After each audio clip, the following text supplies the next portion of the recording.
അപ്പൊ ഇനി കാശുണ്ടാക്കാൻ ആരിനെ സഹായിച്ചാ നീ അവനും കൂടി കുറച്ചുകൂടെ ക്ലോസ് ആവും. ശരിയല്ലേ? ചേട്ടാ ഈ ചായ എടുത്തോ മോളെ. അതെ, നീ എവിടെന്നല്ലേ എനിക്ക് കുറച്ച് കാശ് സംഘടിപ്പിച്ചു തരണം. ഞങ്ങളുടെ കല്യാണം കഴിഞ്ഞാൽ തിരിച്ചു മറിക്കാം. ആ ശരി, സെറ്റാക്കാം. ഞാന് എത്ര രൂപ മറിക്കണം? തൽക്കാലം 1 കോടി രൂപ മതി. 1 കോടിയോ? ആ, തൽക്കാലം ചെറിയ ആവശ്യങ്ങളേ ഉള്ളൂ എന്ന് ആരും പറഞ്ഞത്. എടി നിനക്ക് ഭ്രാന്താണോ? 1 കോടി രൂപ കയ്യിലുണ്ടെങ്കിൽ പിന്നെ എന്തിനാ കല്യാണം കഴിക്കുന്നേ? അത് ബാങ്കിലിട്ട് ആ പലിശ കൊണ്ട് സുഖമായിട്ട് ജീവിച്ചാ പോരെ? അതിനെ ഒരു ത്രില്ലില്ലടാ. ത്രില്ലൊക്കെ ഞാൻ ഉണ്ടാക്കി തരാം. അമ്മ എന്താ പിടിക്ക.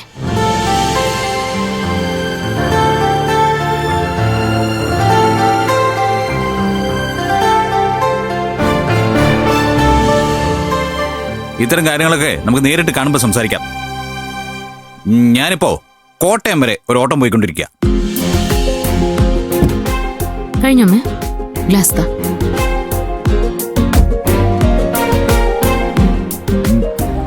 ഇന്നലത്തെ ആ കല്യാണ പെണ്ണിന്റെ പേരൻസാ. ഓ, ആ പെണ്ണിന്റെ കൂടെ ഒരു ചേച്ചിയുണ്ട്. ഓ, അഹങ്കാരത്തിന് കയ്യും കാലും വെച്ച് വരുത്തി. ആ മനസ്സിലായി. രാവിലെ നിന്നെ ഫോണിൽ കൂടി ചീത്ത വിളിച്ചവളല്ലേ? ആ അത് തന്നെ, ആ അസത്ത് പെണ്ണ് തന്നെ.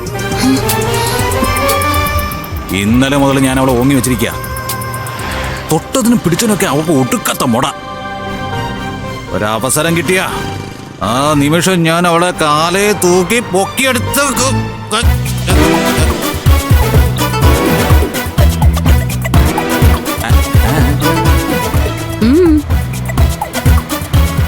എന്നെ തൂക്കിയെടുക്കടോ, എടുത്ത് തറയിലടിക്കടോ. ചോണയുണ്ടെങ്കിൽ എന്നെ ഒന്ന് തൊട്ട് നോക്ക്.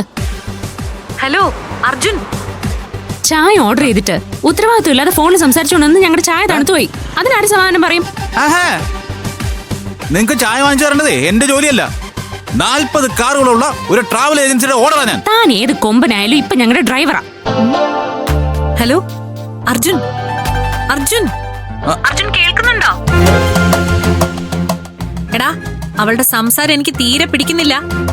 ഡ്രൈവർ ചായ വാങ്ങി കൊടുക്കണമെന്ന് എവിടുത്തെ നിയമമാണെന്ന് നീ അവളോട് ചോദിച്ചേ. അതൊന്നും ഈ ജാടക്കാരിയോട് പറഞ്ഞിട്ട് കാര്യമില്ല. ഇന്നത്തെ കാലത്ത് പെൺകുട്ടികളോട് കൂടുതൽ സംസാരിക്കാൻ പറ്റില്ലല്ലോ. ഇല വന്ന് മുള്ളി വീണാലും മുള്ളു വന്ന് ഇലയിൽ വീണാലും കേസ് ആണുങ്ങളുടെ പേരിലാണല്ലോ. ആ ഓർമ്മ തനിക്ക് എപ്പോഴും ഉണ്ടാവുന്ന നല്ലതാ. ആണും പെണ്ണും തമ്മിൽ വഴക്കിട്ടാലല്ലേ ഇവക്കൊക്കെ ഈ നിയമത്തിന്റെ പ്രിവിലേജ് ഉള്ളൂ. നീയേ ലൗഡ് സ്പീക്കറിലിട്, അവളെ ഞാൻ കൈകാര്യം ചെയ്യാം. ആ സൂപ്പർ ഐഡിയ. നീ പൊളിക്കുമുത്തേ. എടി എടി അഹങ്കാരിയായ യാത്രക്കാരി, നീ ആരാന്നാടി നിന്റെ വിചാരം? എന്റെ ബെസ്റ്റ് ഫ്രണ്ടിനെ വഴക്ക് പറയാൻ നീ ആരാ? ഇന്ന് രാവിലെ മുതൽ നിന്നോട് 2 പറയണമെന്ന് വിചാരിച്ചിരിക്കായിരുന്നു ഞാൻ. ദേ കൊച്ചേ, നമ്മൾ തമ്മിൽ നേരിട്ട് ഇതുവരെ പരിചയമൊന്നുമില്ല.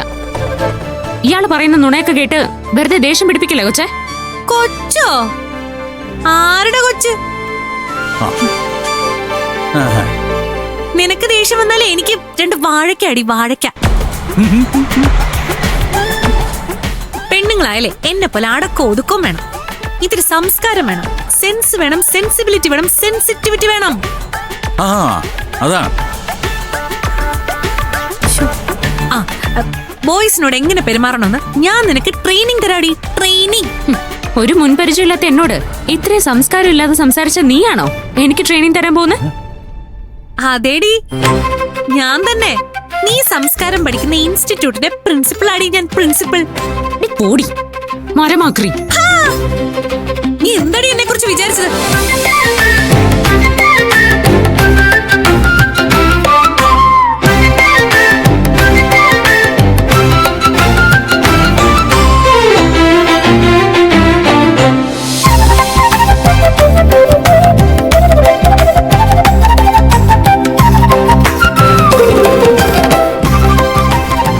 കൂടുതൽ മോളെ, എന്താ ഇത്?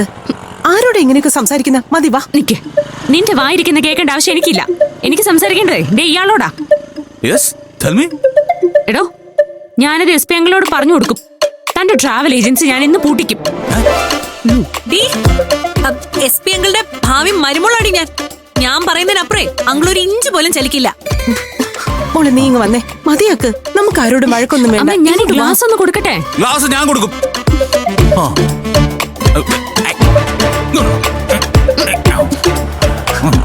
നീ വന്നേ ഇങ്ങോട്ട് വാ.